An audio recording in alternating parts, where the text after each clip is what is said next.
In today's video, I'm gonna take a look at why sometimes fgets actually fails to read anything from the keyboard, or actually seemingly fails to read anything from the keyboard.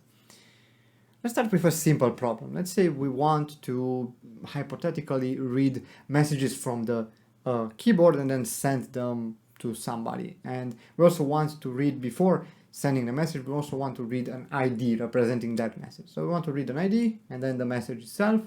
And instead of sending it to someone, we're just going to print it on the screen. Sounds good? Let's go. So we're going to have here an ID, and then we're going to have a message. So I'm going to say message 256. All right, that should be fine. And then let's say we do this forever. So I'm going to do a while through here. And first, I guess it's a good idea to just print a message. Let's say input ID and the space. Then we're going to use scanf here because we want to read a number, so that kind of makes sense, right? We do that, scanf, and then we say, okay, ID, and then printf input message, and then of course here another, well, it's gonna be another scanf because we want to read a string, right? So I'm gonna say %s this time, and I'm just gonna say message. Okay, fine, that should work. Now, what happens if I printf, let's put in parentheses the ID, and let's say send message %s. Something like this should be the format, and in here I'm gonna have the ID and the message. Now let's see what happens. Let's try to execute this program. If I launch it, well, I'm gonna get input ID. Let me actually make this a bit bigger. So let's say ID 1 because it's the first message, and then I type in, I don't know, let's say test, and I hit enter. Now that nicely works. So I have ID 1 here to the left, and then the message, sent message test. Nice. Now, what if I say, okay, 2, and I want to set the message to be test message instead? What's gonna happen if I hit enter now? Oh, something really bad happened. And what exactly did happen? Well, the first obvious thing is that we actually get the ID, so the ID was read properly, but then the message did not get read because here we sent message test. We didn't actually get this message word out, right?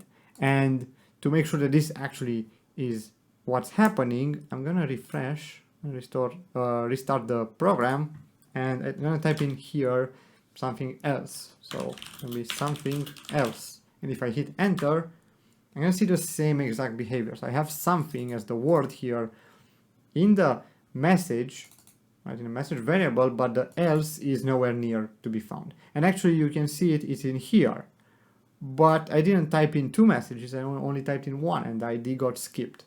What's going on there? Well, you see, scanf, when reading strings, is kind of not that smart, in that it reads a string up until it finds a white space or a \n or an EOF, for example.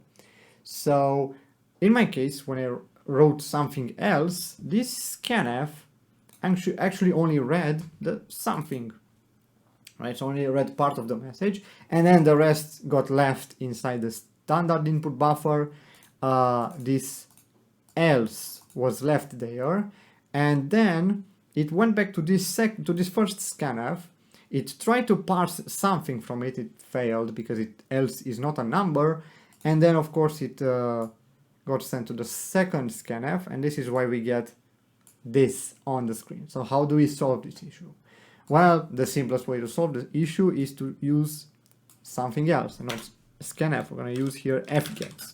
And fgets, I made a few videos on fgets, you can check up top, but fgets just gets a whole line of text up until a \n or an EOF is found, right? So it ignores white space. This is perfect for us, and we just have to pass in the message, the max number of characters we're gonna read. That's just gonna be our size here, and of course standard input as the input itself. Fgets can read from files as well, by the way.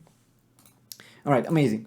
Now let's try the program again. Hopefully this is now solved. If we try to do this again, well, let's see. I'm gonna give it first the test, and oh, it already doesn't work. I hit enter and we got the input message and the sent message printed on the screen already, even though I didn't send anything. I just hit enter. Why is that? Well, in this case, it's a bit more tricky, and it has to do with the way scanf actually works again, but with numbers, or really any sort of format specifier for that matter. And that is that scanf actually leaves the enter character, the \n that you left in the input when you hit enter. It's gonna leave it inside the standard input, right? So in here, we didn't just input 1, we actually input 1 and then a \n, right?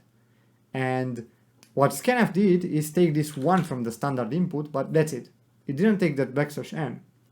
So fgets comes along and it sees this scanf and it's like, oh, well, I mean, we're done reading, right? Because we are going to read a line of text.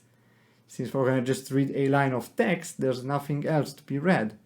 Therefore, well, here we are, we just get nothing on the screen. So this returns, or really sets no characters inside this message. It's like it got skipped and nothing gets printed on the screen. And this happens every time. If I hit 2 here, again, it's going to happen. And that's not amazing. Now, a really easy way to actually solve this issue is to either call fgets or really getC onto the standard input, or just read with fgets another time and assume that it reads nothing here. So if I do this instead before actually calling fgets, right, and I do it, of course, after reading from the scanf, then if I restart this program, come on, there we go. If I type in 1 and hit enter, you'll notice that now we actually are able to type in a message, and we can type in here any message with any number of spaces in between the words, of course, and hit enter, and it's gonna be printed properly on the screen. Now, of course, as I told you in a previous video, fgets does store also the \n inside the resulting string, and that is why we get here an empty line. To remove that, all you have to do is just say message of strlen of message -1 equals 0. Right, and now if I restart a final time, if I type in the ID and type in something else, I'm gonna get just that message and no new line at the end, as we would expect. And then I can do the same thing and just say this is a test, hello, and I hit enter, and this works nicely. So this is what you have to do if you want to use both fgets and scanf, or rather if you want to use scanf but also you want to read a line of text without taking into consideration the white spaces, so you want to also have them in the string, right? This is the proper way to do it, I think, and it's much more safe than using scanf with %s, of course. And that's it. I hope you got something out of this video. If you do have any questions, leave them down in comments below or on our Discord server. Again, the source code for this lesson can be found on our website, link in the description below. Take care. Bye.